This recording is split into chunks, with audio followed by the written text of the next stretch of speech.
अस्सलामुअलैकुम। Welcome to my channel horror planet voice. सियाह लंगूर बेचैनी से इधर उधर कूदता रहा कि कब इसकी बारी आएगी। फिर वो औरत हटी और अपनी मुड़ी हुई उंगलियां चाटने लगी।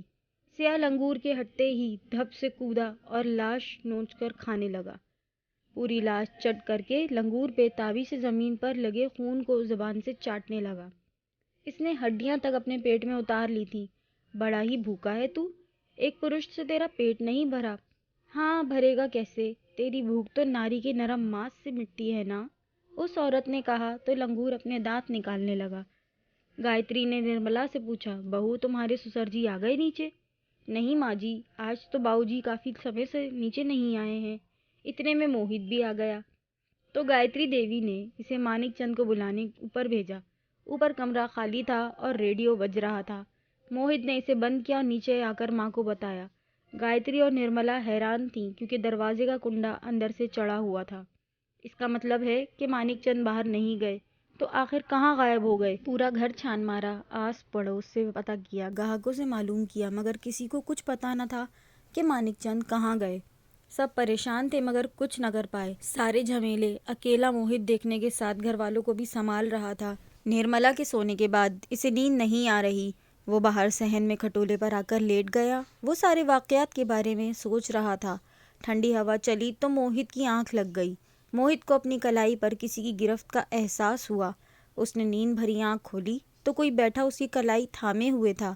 मोहित को वो निर्मला लगी।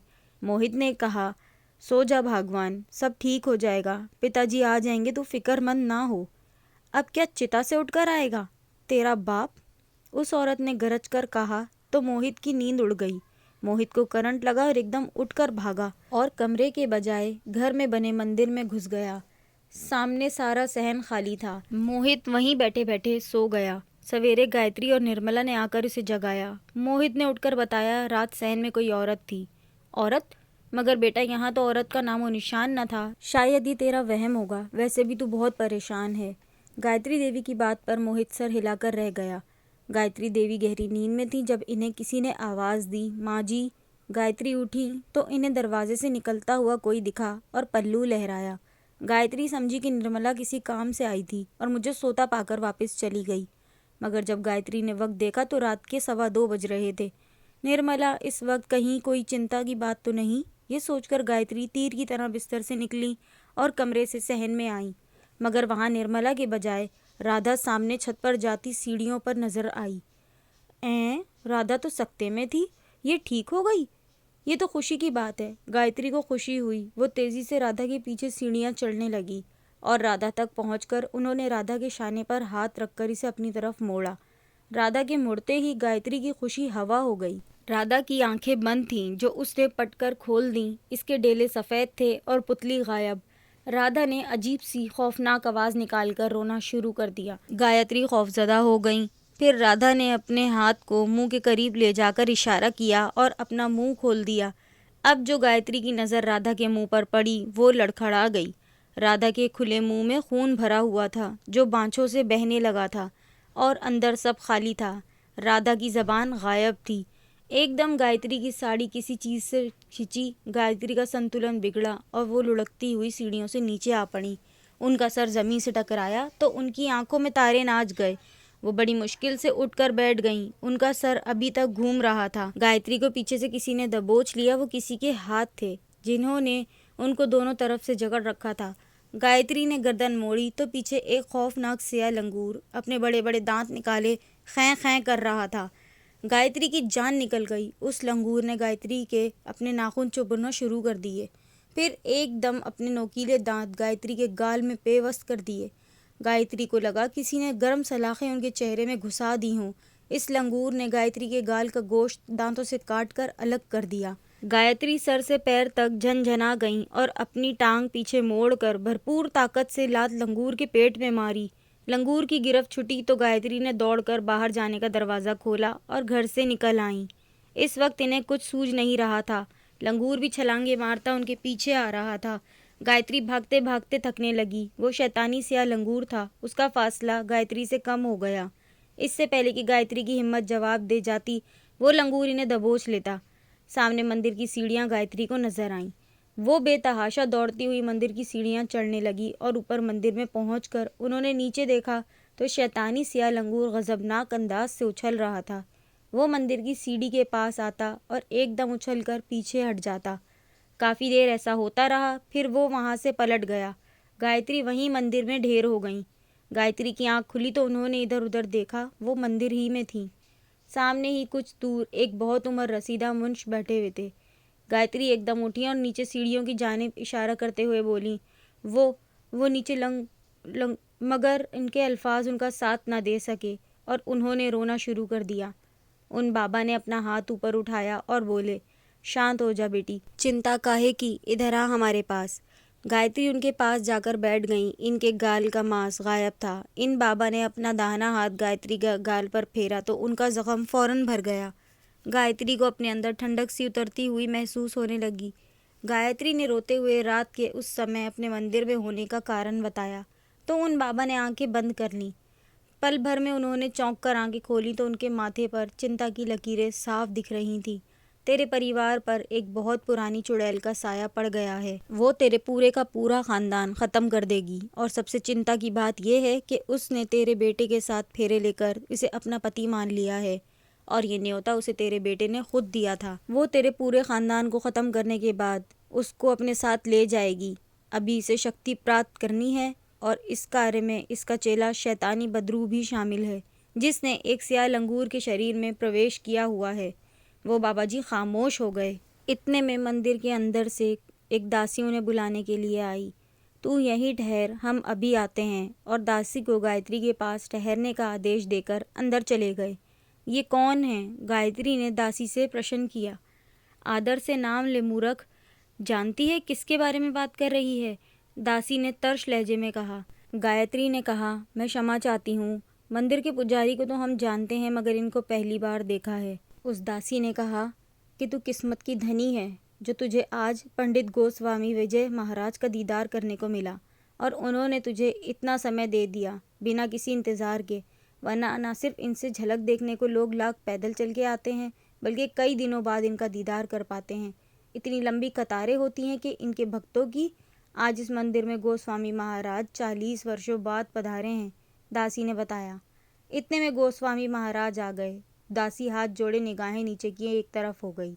गायत्री गोस्वामी महाराज के चरणों में गिर गई और बोली, महाराज मेरी सहायता कीजिए।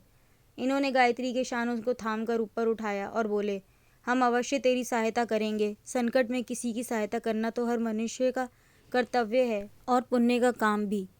स्वामी महाराज, वो चुड़ैल मेरे बेटे के पीछे कैसे लग गई? गायत्री ने सवाल किया। इसे तेरे बेटे ने खुद न्योता दिया था। वो जिस महाराजा के किले गया था वो चुड़ैल वहाँ से उसके साथ आई है। वो बहुत पुरानी है। ये उस समय की बात है जब महाराजा लक्ष्मण उस किले में अपनी माँ यानी राजमाता के साथ रहा करता था।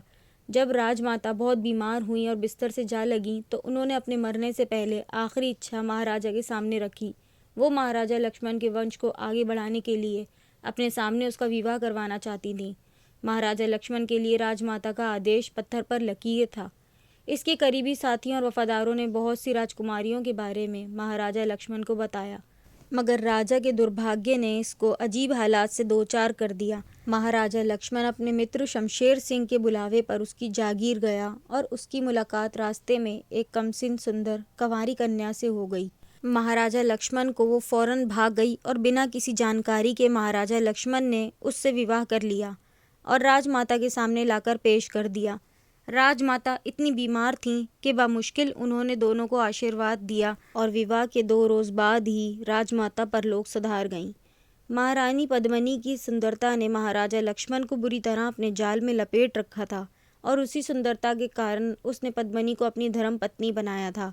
वो कौन थी, कहाँ से आई थी, महाराजा लक्ष्मण को कुछ खबर न थी। बस पद्मिनी ने इतना बताया था कि उसका संसार में कोई नहीं। फिर महाराजा लक्ष्मण की जागीर में जवान पुरुष और नारियों का गायब होना मामूल बन गया। ऐसा कोई दिन न जाता जब कोई गायब न होता। महाराजा लक्ष्मण ने अपने गुप्त कारिंदों और सेनापति को इस खोज में लगाने का आदेश दिया, मगर उससे कोई सफलता न मिली और मृत्यु होने का सिलसिला थम न सका। फिर जुल्म का ये सिलसिला हल हुआ। एक रात महाराजा लक्ष्मण की आंख खुद ब खुद खुली। उसने अपनी बराबर सोती महारानी पद्मिनी को देखा तो उसका बिस्तर खाली था। काफी समय इंतजार करने पर जब वो ना आई तो महाराजा लक्ष्मण उठकर बाहर जाने लगा। फिर जाने इसके मन में क्या आई कि इसने अपनी तलवार भी उठा ली और बाहर आ गया। बाहर खड़े पहरेदारों से उसने महारानी का पूछा, मगर उन्होंने कहा महारानी तो कमरे से निकली ही नहीं। इस बात ने महाराजा लक्ष्मण को हैरत के समंदर में डाल दिया। उसने पहरेदारों से तो कुछ न कहा और आगे बढ़ गया। चलते हुए उसे कहीं भी महारानी पद्मिनी दिखाई न दी। फिर महाराजा लक्ष्मण किले की दूसरी तरफ गया। उस जगह काफी अंधेरा था। महाराजा ने किले की दीवार से लगी एक मशल ली और आगे बढ़ गया। उस दम उसके पैर में कुछ उलझा। महाराजा ने उसे उठाया तो वो कोई कपड़ा था जो कि दूर तक फैला हुआ था। फिर मशल की रोशनी में देखा तो पता चला कि वो दरअसल साड़ी थी। महाराजा लक्ष्मण इसे पद्मिनी की साड़ी समझा और किसी खतरे के पेशे नज़र तेजी से आगे बढ़ने लगा। मगर आगे पहुंचकर जो मंजर उसकी आंखों ने देखा उसने महाराजा के कदमों तले से जमीन खींच ली। सामने महारानी पद्मिनी जमीन पर बैठी हुई थी। उसकी पीठ महाराजा लक्ष्मण की तरफ थी। महारानी से थोड़ी दूरी पर एक छोटा गंजा स्याह पुरुष था जो कि जमीन पर पड़ी एक औरत के गले पर झुका हुआ था। औरत के गले से खरखर की आवाज़ आ रही थी और वो बुरी तरह फड़क रही थी। महारानी कुछ कर रही थी। वो दोनों इतने मगन थे कि इन्हें महाराजा लक्ष्मण के आने की खबर न हो सकी। महाराजा आगे बढ़ा तो उसको महारानी का चेहरा नजर आया। उसका मुंह खून से लुथड़ा हुआ था और उसके हाथों में कलेजा था जिसे वो बेसब्री से चबा रही थी। फिर वो जमीन पर चारों हाथों पैरों से जानवरों की तरह चलती लाश के पास पहुंची और दांतों से उधेड़ने लगी। महाराजा लक्ष्मण ने समय जाया किए बगैर मयान से तलवार निकाली और दोनों के सर उनके शरीर से अलग कर डाले। वो इतने मगन थे कि कुछ कर ना पाए। महाराजा अपने वफादारों से दोनों की लाशों को किले में मौजूद कुएं में डलवा दिया। महाराजा ने उनके शरीर तो नष्ट कर दिए मगर उनकी आत्माओं को न मारा और वो उस कुएं में भटकने लगी। वो चुड़ैल जवान रहने के लिए जवान पुरुषों के कलेजे चबाती और उसका पापी कारिंदा नारियों का शिकार करता था। तेरे बेटे के बुलावे पर वो चुड़ैल की आत्मा उस पर आ गई और अपने साथ अपने कारिंदे को भी ले आई। तेरी बहू राधा और उसने एक ही समय फेरे लिए थे, इसलिए वो भी इस चुड़ैल से बंध गई थी। इसी कारण उस चुड़ैल ने उस समय इन्हें मारा नहीं, मगर इस चुड़ैल ने राधा की जबान खींच कर बाहर निकाल कर खा ली। मगर आज उसने इतनी शक्ति प्राप्त कर ली है कि इसने अपने आप को राधा से आज़ाद कर लिया और उसका काम तमाम कर दिया। तेरा पति भी इसका शिकार बना। इतना ही नहीं, वो तेरे बेटे के रास्ते नया शरीर हासिल करेगी और पूरी शक्ति पाने के बाद तेरे बेटे का प्राण लेकर फिर से खूनी खेल रचाने लगेगी। इनकी बात सुनकर गायत्री लरजने लगी। फिर उन्होंने गायत्री को एक पानी से भरा कलश दिया और बोले, तेरा छोटा बेटा जिसे वो अपने साथ ले जा चुकी है और इसे इस समय रोकना ज़रूरी है। तू ये पानी ले और इसे अपने आगे छिड़कती घर जा और अपने दूसरे बेटे और बहू को लेकर बाहर आ और फिर घर का दरवाज़ा बंद करके ताला डालने के बाद ये पानी उस ताले पर डाल दे। इससे वो चुड़ैल दोबारा घर में दाखिल ना हो पाएगी और अपने बेटे और बहू को लेकर महाराजा लक्ष्मण के किले में पहुंच। हम भी वहीं आ जाएंगे। अभी वो चुड़ैल इसे गायब करके नहीं ले जा सकती, इसलिए हम भी समय पर पहुंच जाएंगे। जा जल्दी कर। उन्होंने जोर से कहा तो गायत्री बिजली की तेजी रफ्तारी से भागने लगी। गायत्री, मोहित और निर्मला जब महाराजा लक्ष्मण के किले में पहुंचे तो अंधेरा होने जा रहा था। गायत्री के पास वो पानी का कलश अब भी मौजूद था, मगर वो कभी सूरज की तरफ देखती तो कभी आने वाले रास्ते की तरफ। इन्हें गोस्वामी महाराज का इंतजार था। एकदम किसी ने गायत्री के शाने पर हाथ रखा। गायत्री समझी मोहित है, मगर जब वो मुड़ी तो उछल पड़ी। वो गोस्वामी महाराज थे। महाराज आप? मैं तो कब से रास्ते पर निगाहें जमाए आपकी राह तक रही थी। तो गोस्वामी जी मुस्कुरा दिए। गोस्वामी जी ने अपनी मुट्ठी में बंद किले के बंद दरवाजे पर कुछ दाने बिखेर दिए। वो दाने सूरज डूबते ही अंगारों की तरह सुलग उठे और जलकर चटकने लगे और किले का दरवाज़ा धड़धड़ाने लगा। उसकी शिद्दत इतनी ज़्यादा थी कि अब टूट गिरा। गोस्वामी महाराज ने किले के दरवाजे पर कदम रखा तो दरवाज़ा एकदम रुककर शांत हो गया और ज़मीन पर बिखरे हुए दाने खुद ब खुद ठंडे हो गए। फिर एकदम किले का दरवाज़ा खुल गया। गोस्वामी महाराज अंदर गए और गायत्री, मोहित और निर्मला इनके पीछे चल पड़े। फिर वो सब किले में मौजूद कुएं के पास पहुंच गए, मगर वहां मोहन का कुछ पता न था। गोस्वामी महाराज ने आंखें बंद की और चौंक गए। बहुत चंट है, हमारे आने से पहले मोहन को कुएं में ले गई। फिर उन्होंने आंखें दोबारा बंद की तो उनके होंठ जल्दी जल्दी हरकत करने लगे और फिर उन्होंने एक बार फिर अपनी मुट्ठी हवा में उठाई और फिर इसमें मौजूद दानों को कुएं में फेंक दिया। कुएं के अंदर से फौरन मोहन के चीखने की आवाज़ आने लगी। फिर वो आवाज़ें गलीज़ किस्म की गालियों में तब्दील हो गईं। फिर गोस्वामी महाराज ने कुएं की तरफ फूंक मारी तो कुएं के अंदर से मोहन बाहर निकलकर हवा में मुअल्लिक हो गया और इसके गिर्द गोस्वामी महाराज के फेंके हुए दाने हवा में मुअल्लिक मोहन के गिर्द घूम रहे थे। फिर गोस्वामी महाराज ने आंखें खोलकर इन दानों पर निगाहें जमाईं तो वो सुलग उठे। मोहन ने हलक फाड़कर चीखना शुरू कर दिया। उसकी हालत बहुत अजियतनाक हो रही थी। गायत्री का मन मुट्ठी में भींचा जा रहा था। अपने कलेजे के टुकड़े को इस हालत में देखकर वो आगे बढ़ने लगी, मगर निर्मला ने उन्हें जकड़कर रोक लिया। फिर इन तीनों की आंखों ने जो मंजर देखा उससे वो लोग अपनी जगह पर जम गए। उन सुलगते हुए दानों ने एक भंवर की शक्ल इख्तियार कर ली थी। मोहन कुएं के अंदर जाता, कभी बाहर आ जाता। दोनों तरफ से शक्ति का जोर नजर आ रहा था। फिर वो भंवर कुएं से बाहर आकर हवा में घूमने लगा और फिर एकदम मोहन धप से जमीन पर गिर गया। उस सुलगते दानों के भंवर में अब एक खौफनाक चीख सुनाई दे रही थी। वो आवाज़ एक स्याह, बेहद स्याह औरत की थी। उसकी खाल इंतहाई बोसीदा थी, जिसकी वजह से वो जगह जगह से उधड़ी हुई थी और हाथों पैरों की उंगलियां मुड़ी हुई थीं, जिन पर उगे हुए नाखून भी लंबे लंबे मुड़े हुए थे।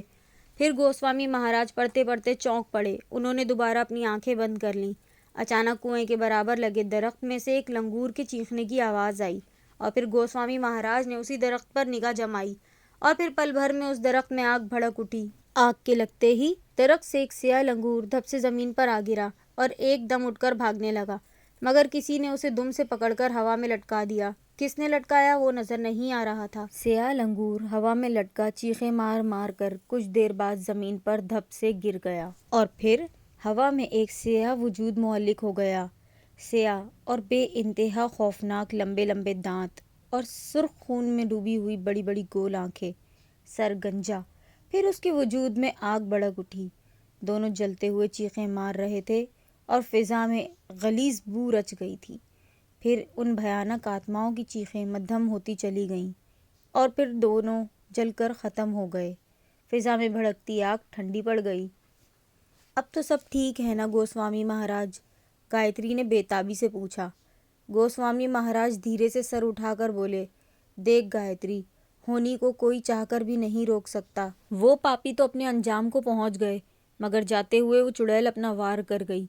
हमारे आने की खबर उस चुड़ैल को हो गई थी। उसने अपनी हठधर्मी से तेरे बेटे की जान ले ली है। गायत्री दौड़कर नीचे गिरे हुए मोहन के पास गईं और उससे लिपटकर फूट फूट कर रोने लगीं। मोहित और निर्मला भी आंखों में आंसू लिए गायत्री को दिलासा देने लगे। फिर वो लोग मोहन की लाश को घर ले आए, फिर उसका अंतिम संस्कार कर दिया। गायत्री को सब्र नहीं आ रहा था। इसके परिवार के लोग एक एक करके उसे छोड़ गए थे, मगर वो कुछ भी न कर सकी थी। निर्मला ख्यालों से निकल आई क्योंकि इसकी नन्ही पालने में रोने लगी। उसने चुनरी वापस अलमारी में रखी और नन्ही बिमला को उठा लिया। इतने में नन्हा मनीष भी दौड़ता हुआ आ गया। निर्मला दोनों को लेकर बिस्तर पर लेट गई। अभी वो कुछ देर सोना चाहती थी क्योंकि शाम को मोहित और गायत्री वापस आने वाले थे। वो यात्रा पर गए हुए थे और साथ ही गोस्वामी महाराज से इनके आश्रम में मिलने भी। तो कैसी लगी आपको आज की कहानी? कमेंट्स में ज़रूर बताइएगा। पसंद आई हो तो लाइक करें, शेयर करें, सब्सक्राइब करें। नेक्स्ट स्टोरी तक अल्लाह हाफिज़।